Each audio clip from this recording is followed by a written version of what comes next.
Mendengar kata kotoran saja, mungkin sebagian dari kita akan langsung merasa mual. Namun bagaimana jadinya jika kita diminta untuk meminum air putih yang berasal dari kotoran manusia?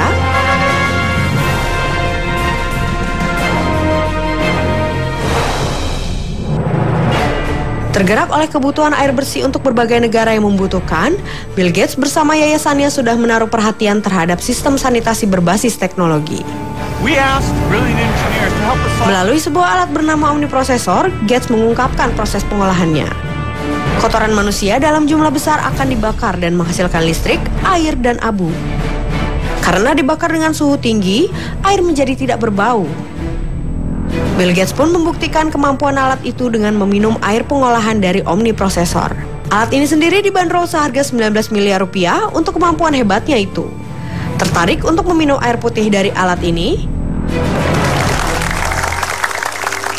Harusnya belajar nih sama yang ini nih, ini baru canggih karena ternyata penemu alat yang bisa merubah limbah kotoran jadi air minum yang bisa diminum itu adalah penemu yang ternama ya, ilmuwan ternama ya. Bill Gates. Bill Gates ternyata yang ciptain ini. Bill Gates ya? Yes. Terus itu pernah dibuktiin? Ya, bersih. Ya bersih, nggak mungkin mereka mengumumkan kalau itu bersih kecuali mereka sudah tes. Ya. Bill Gatesnya minum nggak? Setahu saya dia minum waktu acara pertamanya itu. Ya, dia minum ya. Oh ya? Oh, dan untuk itu yang wawancaranya kemarin dipakai itu kayak ada mesin, terus dipisahin yang kotor-kotornya, so airnya yang keluar, terus airnya diproses lagi 16 osmosis baru jadi clear lagi. Jadi benar-benar yang sudah bersih ya. Bill Gates pun minum. Oke, tapi tadi kan kita awal udah ngebahas nih masalah disiplin waktu, terus disiplin kebersihan. Nah, kalau kamu kan syutingnya tuh banyaknya kayaknya di daerahnya deket di daerah terminal ya sekarang ya syutingnya. Iya, ada terminal. Tapi kamu pribadi ada nggak sih pengalaman kayak melanggar disiplin ketika berkendara? Kalau berkendara sih pasti pernah. Kayak waktu ngelanggar lampu merah aja itu udah. Oke, baik, dan acara ini udah disaksikan oleh Polantas ya. Jangan.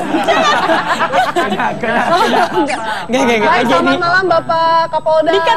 Tapi aku juga pernah, tapi aku kan buta warna, jadi aku nggak tahu itu warna hijau atau merah. Kita nggak tahu Lota buta warna, yang kita tahu Lota pernah buta karena cinta.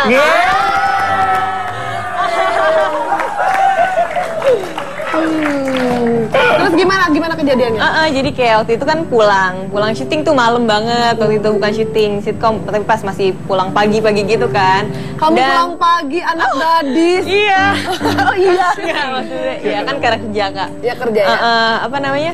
Terus sepi juga kan kebetulan untuk jalan Bandung kan. Nah terus ya udah. Jalanannya atau hatinya? Jalanannya suka jangan gitu doang, jadi galau. Oh iya. Iya jalanannya sepi kan, ya udah jadi nerobos aja karena sepi. Tapi nggak takut tuh misalkan kayak kita ngerasanya sepi, ternyata dari sisi yang lain juga ngiranya sepi juga. Enggak sih, kita udah waspada dulu, di sisi sepi langsung. Oh gitu. Oke. Kalau Indonesia saya juga pernah lampu mau kuning ke merah saya lewat gitu kan. Kalau Indonesia kan tidak masalah, yang penting dia tidak lihat enggak ya kan. Tapi kalau Korea saya lewat, besoknya tiba-tiba datang surat. Oh jadi ada surat? Sama. Iya, karena Korea kameranya di mana-mana. Jadi bukan hanya di jalan tapi di pinggir-pinggir.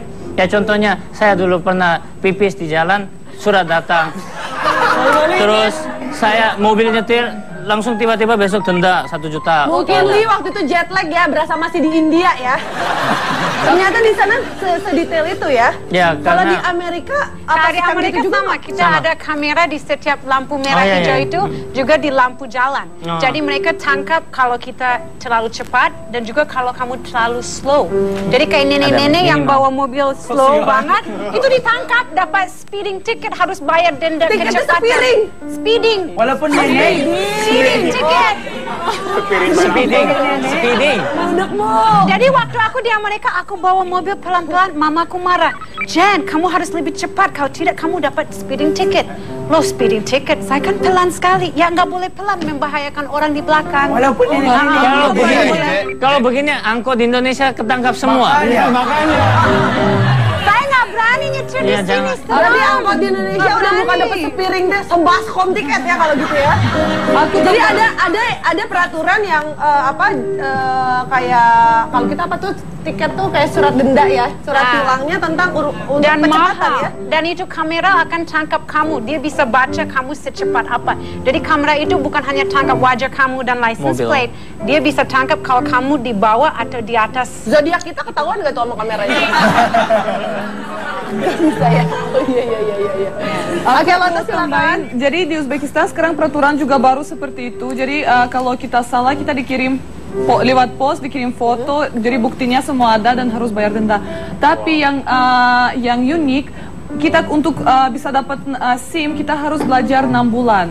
Kenapa harus sampai 6 bulan? Soalnya kita kan 4 musim, jadi harus musim panas, musim salju, musim musim panas, musim salju, fall, and then musim fall sama musim Spring, cari ya. spring. Jadi Sama. 4 musim jadi kan? 4 musim. Jadi Iya. kalau mau lebih cepat kita harus naik ke gunung. Soalnya di gunung itu salju setahun ada gitu. Jadi kita harus kalau supaya lebih cepat dapat SIM harus ke gunung. Sama kayak di Cimahi ya. Belajar di 4 musim gunung. ya. Iya, Pak. Bahaya sekali. Bisa tambah nggak? Iya belajar. Soalnya kan kalau ada salju licin, jadi kita Oh iya, harus benar, belajar benar. the road is apa sih? Slippery. Jalan is Licin, licin. jalan Slip licin. ya. Jalan yang licin ya, jalan. Itu ada batas usianya nggak sih kalau mau bikin SIM di sana? Kalau nggak salah 16 ya.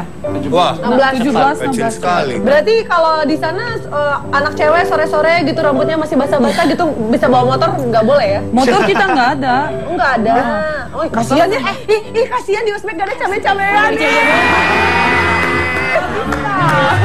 No fun at all. No fun at all. Bisa tambah nggak? Boleh dong. Kalau pemirsa mau ke Manila, hati-hati apalagi jalan kaki di kota kita. Kalau jalan misalnya no jaywalking atau do not cross the street. Kalau cross gitu ada gede lap yang sudah basah, kotor, lempar kamu segitu. Hah? So be careful. Yes, when you cross the street, the lap is there. Terus mereka jatuhin kamu kena lap. Biar apa? Biar kamu don't Nggak cross boleh the street. nyebrang sembarangan. Jahat sekali ya. Gede banget gitu. Kalau kamu seksi-seksi terus ada lempar lap itu Bro. nggak oke juga. Yang lempar lapnya siapa? Polisi? Udah ada kru di situ yang nyambung. Leo. It's true, it's true. Di India orangnya pintar kan, polisi-polisi pintar malas Sebentar, aja. saya mau tanya Pinter satu. apa? Setiap Pinter kali mau malas. bicara, Enggak, orang tuh ya, berdiri. orang tuh pinter nyanyi, Ya. pinter ngaji, pinter nari, pinter malas tuh ya kayak gimana Iya, sih? kayak orang-orang, aku kan bilang yang orang-orang kerja di government itu malas kan, karena dia tahu gak mungkin pacat. Tapi ini acara kita streaming juga ke India sih. Iya, gak apa-apa. Gak apa-apa. Itu kan benar Iya. ya, fakta. Cuek aja ya. Iya. Diomongin juga joget aja. Jadi ya. Yang Oke. penting bisa joget. Terus ada kayak polisi kardus, yang itu polisi. Kardus itu maksudnya apa? Dia pakai kardus? Iya, Atau dia kayak di dalam kardus? kardus, yang polisi buncit, ada harus buncit. Karena polisi rata-rata buncit di India. Kardusnya di mana di badannya? Bukan, Kardus. yang dia bikin kayak bentuknya polis.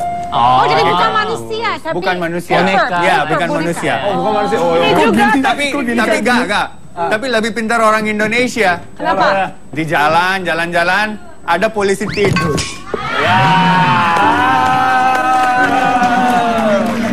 Polisi tidur. Tapi gini, meskipun banyak yang kita ketahui kalau misalkan orang-orang Indonesia, sebagian mungkin masih ada oknum-oknumnya yang sering sekali melanggar peraturan Indonesia, tapi ternyata ada juga orang-orang yang sangat peduli sekali tentang peraturan perundang-undangan lalu lintas di jalanan Indonesia ini. Seperti kasus yang berikut ini sempat happening sekali. Jadi ada satu orang pengendara sepeda yang berani mencegat rombongan konvoi motor gede karena dia merasa perizinannya itu tidak sesuai. Tapi persisnya seperti apa kita saksikan video berikut ini.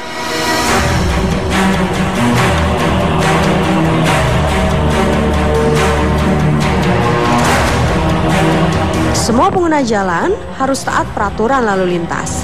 Itulah tajuk sebuah video menghebohkan di YouTube. Seorang aktivis asal Yogyakarta, Elanto Wijoyono, menghadang konvoi sepeda motor gede di sebuah persimpangan lampu merah. Aksi nekat tersebut dilakukan karena ia merasa geram dengan ulah puluhan pengendara motor gede yang terlihat bebas melaju di jalan raya tanpa mematuhi syarat lampu merah. Terlebih lagi, polisi bahkan ikut mengawal konvoi tersebut. Elanto dengan berani mengendarai sepedanya ke tengah zebra cross dan ia pun tampak beradu mulut dengan salah satu pengendara moge. Kontroversi menyeruak seiring dengan pembelaan polisi setempat atas pengawalan tersebut. Siapa sebenarnya pihak yang patut disalahkan? Dan bagaimana menurut Anda?